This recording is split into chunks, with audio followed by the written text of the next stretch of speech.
Today on Let Them Talk, we're going to look at how to answer some common interview questions. Now, this video is one of a series I've made on interview technique, how to write a cover letter, and all the skills you need to get a job. Check out the playlist up here somewhere. And in previous videos, we've already answered the questions. Can you tell me about yourself? And do you have any questions for us? So we won't be looking at these questions today. And if English is not your first language, remember, focus first on the content and getting your message across. That's the most important thing. Much more important than making a small grammar mistake. So be authentic and don't memorize your answers. And I'll try to give you some tips on how you can turn the fact that you are an English learner to your advantage. To find out more, stay tuned.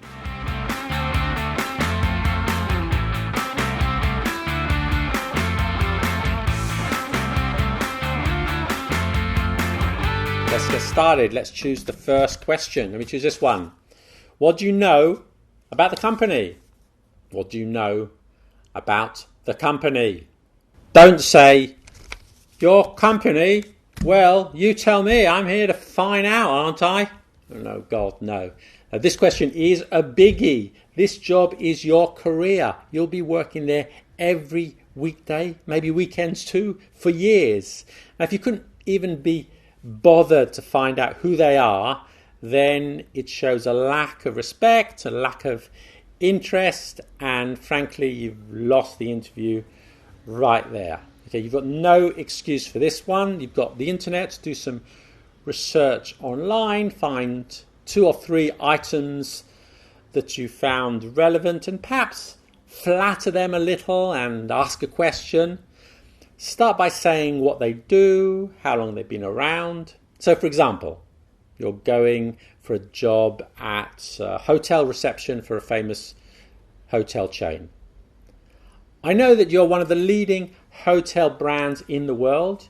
You run hotels in 58 countries according to your website, though only 57 according to Wikipedia. I wonder which one is correct. Maybe you can clarify that one for me. I know that you've got over 4,000 employees. I know, most importantly, that you have a great training program for new starters and a proven career path for those who are ambitious enough. And that's why I'm here today. Next question. Let's choose this one. Why did you leave your last job? Why did you leave your last job? Good question. Well, my manager was an idiot. I hated my co-workers and they didn't pay me enough. Okay, don't say that. No negativity. No bowed mouthing. Negativity will never get you the job, even if it's true. Okay, there are lots of reasons you want to leave. You could say, I've had several good years at the Purple Elephant and it will be sad to leave because I built some good relationships there, but the job you're offering is quite exciting and these type of positions don't come up so often, so I thought I should step out of my comfort zone and grasp the opportunity. I believe it's a role where I could make a difference. If I stayed at the Purple Elephant, yes, I could carry on as before, but it would be less interesting. Okay, bit of bullshit answer, but it doesn't matter as long as you don't badmouth your previous employers. Also, there are many legitimate reasons for leaving your current job. For example, the commute could be too long or you might have been made redundant, and that's okay. Just be positive about the job you are leaving behind. What's next? What are your strengths? There you are. What are your strengths?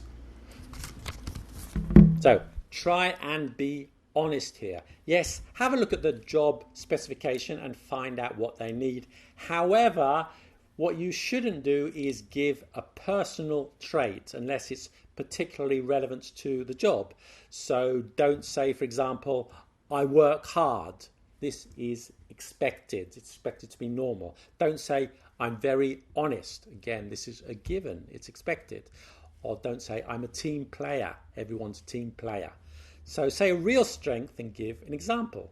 So if you're going for that job in hotel reception, you could say, I'm good at learning languages. At the moment, I'm learning Russian. I won't call myself fluent. But in my last position, I was able to give directions to an elderly Russian lady who didn't speak any English, and she was really appreciative and gave me a gift of some tea at the end of her stay. Okay, so also you give an example, which is always nice. If English is not your first language, but you've learnt it to an advanced level, you could talk about that too. Let me give you another example. If you're applying for a job as a web designer, you could say, I'm very good at the ergonomic side of web design. Often developers focus on the functionality and the look of the site. These are, of course, important, but making a site easy to use and easy to navigate is at least of equal importance. Recently, I read a book called Human Factors in Web Design, and it taught me a lot, and I must say I've gained a lot of expertise on this subject over the last few years. So I would say that I'm good at making websites that are not only good to look at, but also a joy to use as well. And if you don't have many technical skills or experience, you can still give a good answer. For example, you could say that you are good at anticipating people's needs or something like that. Of course, it should be a true strength, and you should always give an example. Turn it into a story. Okay, we all love stories. Okay, next question. Well, logically, we should do this one. What are your weaknesses? I personally hate this question. I hate this question. I don't know why recruiters ask it. It's a really dumb question, but answer it, they do. So don't give some negative that is a positive. Don't say, I'm a perfectionist. Don't say, I work too hard. Please, God, no. These cliches will make you sound like an idiot. Don't talk about failings that are unrelated to your work. So don't say, I'm a terrible ukulele player. I'm not very good at Jenga. Okay. Don't say something that could lose you the job. Sometimes I lose my temper and I get violent. Okay. I'm always late. No, don't say anything like that. Okay. Tell them a true weakness, but not one that will impact negatively on the job, and show them what you're doing about it. Okay. I personally, believe it or not, I have many weaknesses, hard to believe. Let me give you a true weakness of mine. I'm not good at timekeeping. Okay. This is in spite of the fact that earlier in my career, I went on several time management courses. I used to laugh about it and say, you cannot manage time. Time manages you. But I realized at some point that this was inefficient, okay? Then this inefficiency wasn't good. And someone recommended something called the Pomodoro method. And you can look it up, okay? You can look it up on Google. And although I'm not cured, it's helped a lot. Basically, you divide your day into 20-minute slots, and each slot is called a Pomodoro, and you take a small break between each Pomodoro and a long break after 3 Pomodoros, or is it Pomodori? I don't know. Anyway, you get the picture, and actually it's been quite effective. So not perfect, but I've definitely improved. By the way, if you're not a native English speaker, you could say that too. My English is not quite as good as I would like it to be, but I'm studying hard to improve it, and there's a great YouTube channel called Let Them Talk TV, which really helps. I'll definitely get you the job. Next question.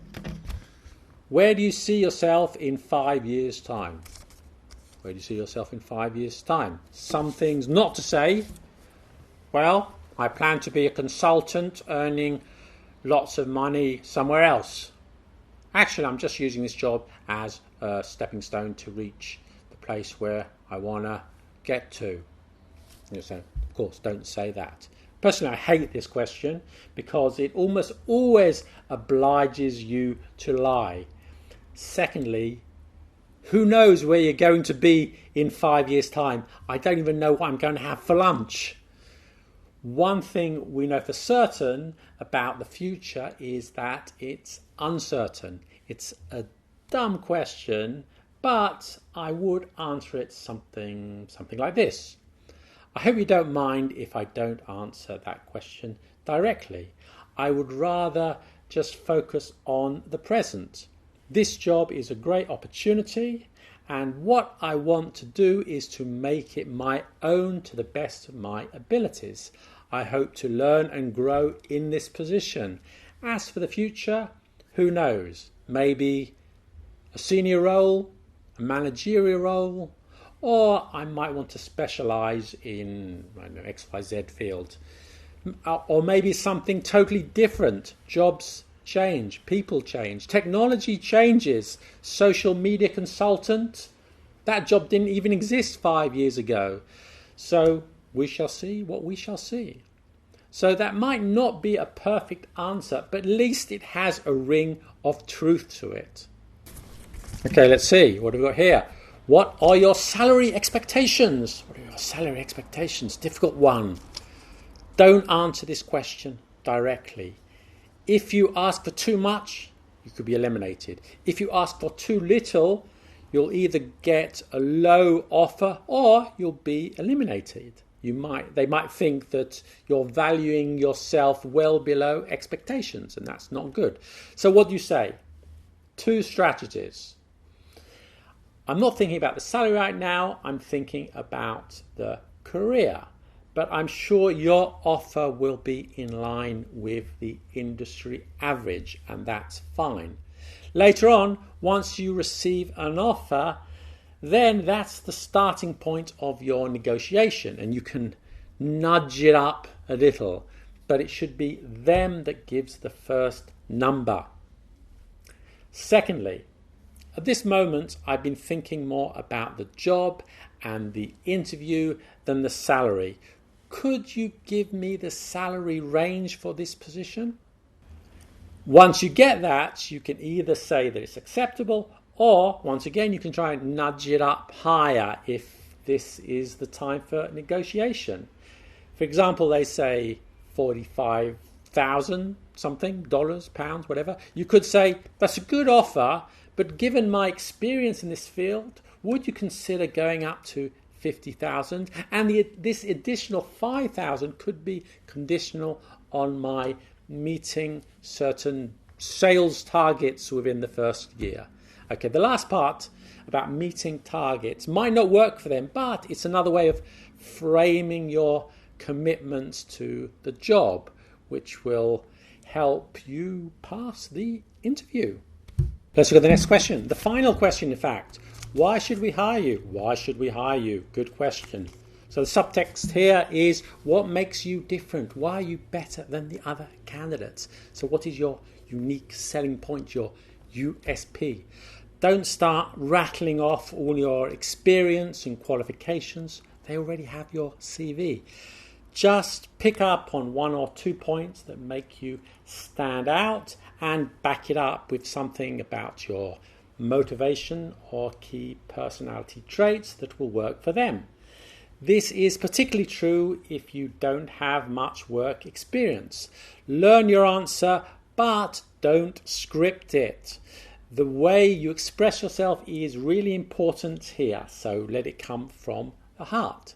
So for example, let's say you're a recent graduate without much experience. There are 3 good reasons why you should hire me.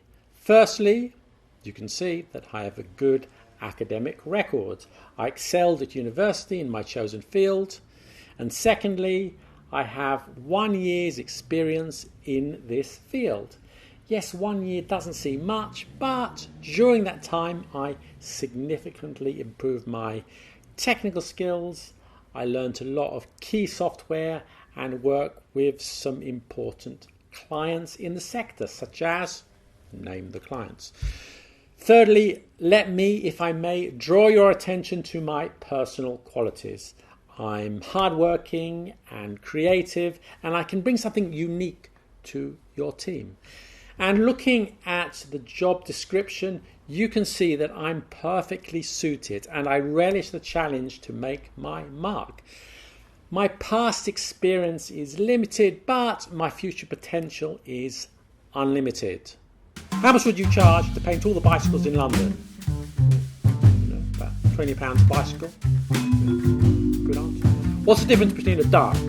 How many cows are there in Canada? Who shot JFK and why?